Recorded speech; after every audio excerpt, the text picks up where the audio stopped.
As I'm filming this, Apple had just launched the Airpods Pro 2, which would then make this the perfect launching pad for this review of the Google Pixel Buds Pro, the highest end, most specced out earphones Mountain View has ever made. And the question is, are you in for a treat, or should you spend your hard-earned cash somewhere else? Because after all, the AirPods are only like $50 more. I'm rooting for the Pixel though, but if history is to repeat itself, Google might be playing catch-up yet again. Let's find out if that's the case after these messages. That way.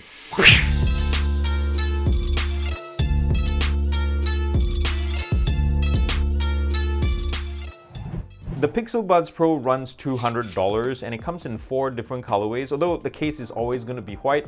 There's active noise cancellation, transparency, it has Bluetooth 5.0, a little bit old school there, so there's nothing beyond AAC and SBC support. If you're looking for aptX or LDAC, you can pretty much forget about it. The weight per earbud is 6.2 grams, or about 1 gram heavier than the AirPods Pro 2.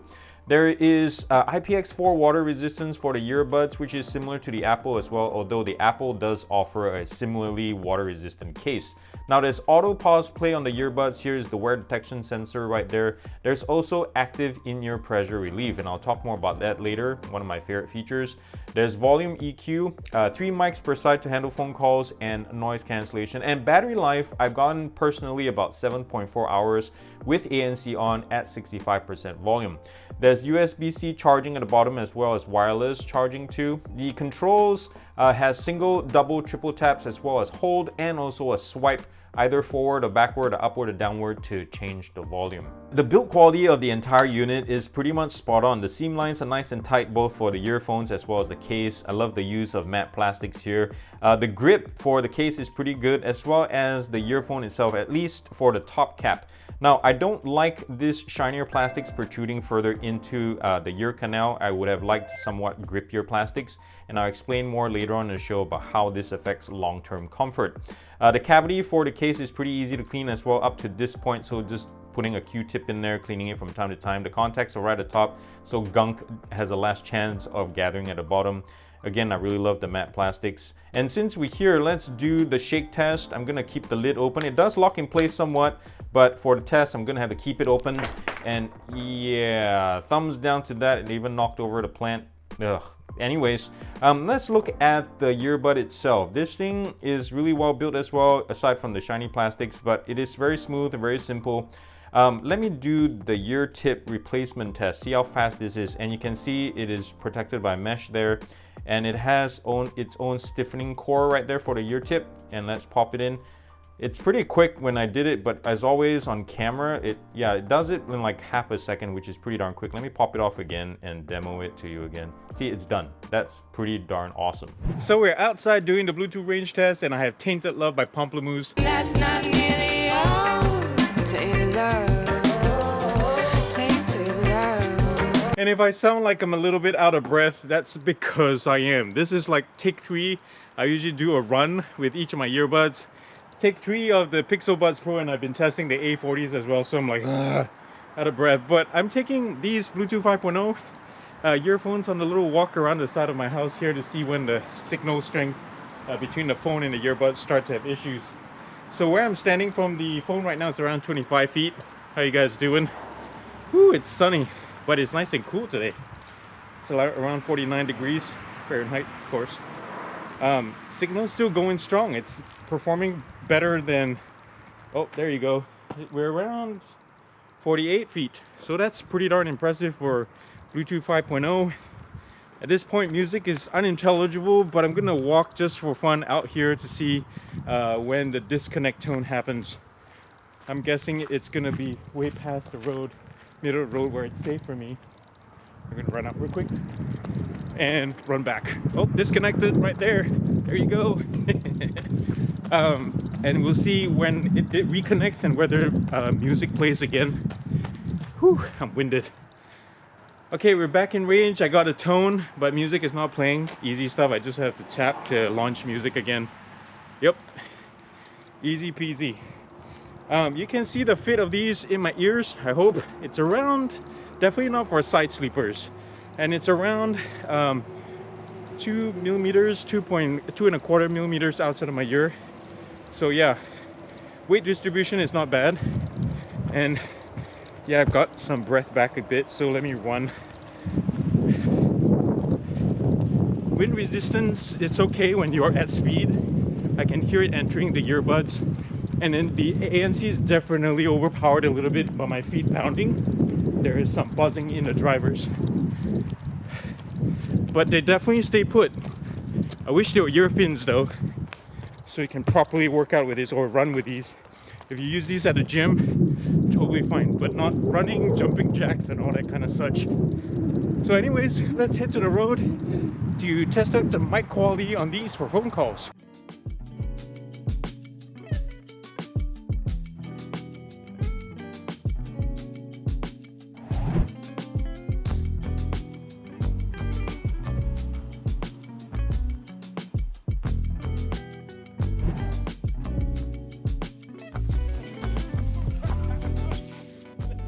If there was an operative word to describe the sound quality as a whole, I think I would pick pleasing.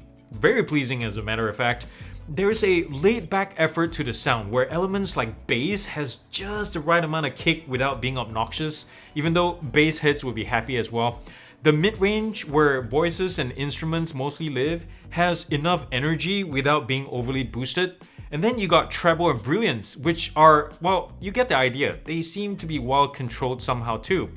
Now, for example, listening to Sade's No Ordinary Love demonstrates how awesome these are. Her voice is sultry and deep and clear, and her background vocals is imaged well, the instruments are detailed. It's not a flat profile, mind you. I think the sound profile lives somewhere between warm and technical. Now, I have to add though that the Pixel Buds Pro is very much an 8/10 device, meaning that things start falling apart above 80% volume. Also, some people like MKBHD have said that at max volume, these somehow don't hit as loud as other devices in terms of amplification. I personally haven't experienced that, especially testing it with a Pixel 6 and also a Samsung Flip. In terms of noise cancellation performance, I'll tell you what, the algorithm loves killing those low frequency rumbles, which is a good thing, while taking the edge off the annoying parts of sharp noises from hand claps or crying babies. Conversations happening 6 feet away sound like they're coming from twice that distance, which is pretty impressive. Completing this part of the package is what they call the active in-ear pressure relief, one of my favorite bits of all. It feels like a gentle version of a depressurization chamber working in your ear to create a better seal with the earphones. I'm gonna lump two likes in one here because I think they might be related. So the AirPods Pro Gen 2 has the H2 chip running the show in the background. On the other hand, the Pixel Buds Pro, I'm not sure what it has in there as a chipset, but for the sake of the argument, I'm gonna call it Tensor Audio. Yeah, I'm gonna be getting calls from Google lawyers real soon. But anyways, in practice, the Pixel Buds Pro is lightning fast, I'll tell you what, lightning fast. The touch and swipe controls operate with immediacy. Like you touch it, it responds right away on your phone. And I'm not sure if anyone's talked about this yet, but the boot sequence for the earphones to connect to your phone is so quick. It's almost like it never disconnected in the first place. Also related to controls and speed, by the way, is the always listening Google Assistant. When you compare this with Hey Siri, yeah, it's not even a contest. Back during the unboxing, I muttered something about the Pixel Buds app being basically part of your device's Bluetooth settings, that it looks boring, has no customizable EQ, the volume EQ is rather pointless, and the noise cancellation controls aren't front and center on the main page. Much of that still remains though, but to Google's credit, they recently moved the noise cancellation controls to, you guessed it, the main page. And there's also talk now about a 5-band EQ, so there is hope yet. But until that happens, it still remains in my thumbs down section. Personally, one factor that gives me pause to calling this a true keeper is fit, and therefore also comfort. I can only wear these for like 25-30 minutes at a time max before I begin feeling pressure on the superior part of my ear canal, the top part right here. And this is just me sitting still in my armchair, guys, chilling to my jams, let alone walking or moving around. And I think the ear tips might be the issue here, and I haven't yet found a stiffer ear tip in my admittedly too large of a collection of earphones to try to see if that solves the issue. I think it goes without saying, ladies and gentlemen, that coral is the best color option here. If you have to get one, get in this color only, no questions asked, otherwise you're dead to me, dang it. But if you have to get one in another color, even though you really should be getting coral, rest assured that we're all stuck in the same boat when it comes to the storage case. This white uniform that Google decided to slap on as the only color option is a mega magnet for dirt, stains, and scratches. The only option here is to spend more for a skin or another case to protect this case. Ridiculousness. And as a side note, have you seen how Apple has made the regular old earbud case a more integral part of the ownership and usability experience? IPX4 water resistance, lanyard loop, a built-in speaker for the Find Me tracker and other notifications? What? Google, how can I say this, has a hit or miss history with their products. Some, like the Pixel 2 or the Nest Hub, were pretty much right on the money, but yet others, well, I'd rather not talk about them right here, right now. It's a little bit too embarrassing and sad. But thank goodness, it doesn't take too long of using the Pixel Buds Pro to realize that this belongs in the former category. It does so many things right. The important things, like the SQ, the ANC is fantastic. I love how mellow and relaxed these sound. Battery life with ANC on beats the AirPods Pro 2. The speed and controls are some of the best parts as well. So much so that right now I'm having a personal crisis readjusting to regular, more pedestrian earbuds on my test bench. But for me, it's the case and also the fit and comfort that takes the score down a few notches. But again, your mileage may vary. So with all that said, I'm giving the Google Pixel Buds Pro a GearUP score of 8.6 out of 10. And this is how I broke it down to get the final score. If you have any questions about how I got there, feel free to comment down below. Thank you so much for checking out this review. I hope you enjoyed it. I try my best to be as detailed as possible. And if you'd like to see more videos like this, please subscribe to this channel, show your support, get me to 50,000 subs please. I'm really far behind. So get me there, share it with your friends and family. Visit me on Patreon as well, and also use the super thanks button if you'd like to financially support me, do a donation or something. And remember to thumbs up if you like this video and comment nicely down below. And remember to do something loving and kind for somebody in this world, because guess what guys, if you haven't seen the news, the world needs it more than ever, and it starts with you. I love you all very much, and I'll catch you all the next time. Peace out. Whoosh.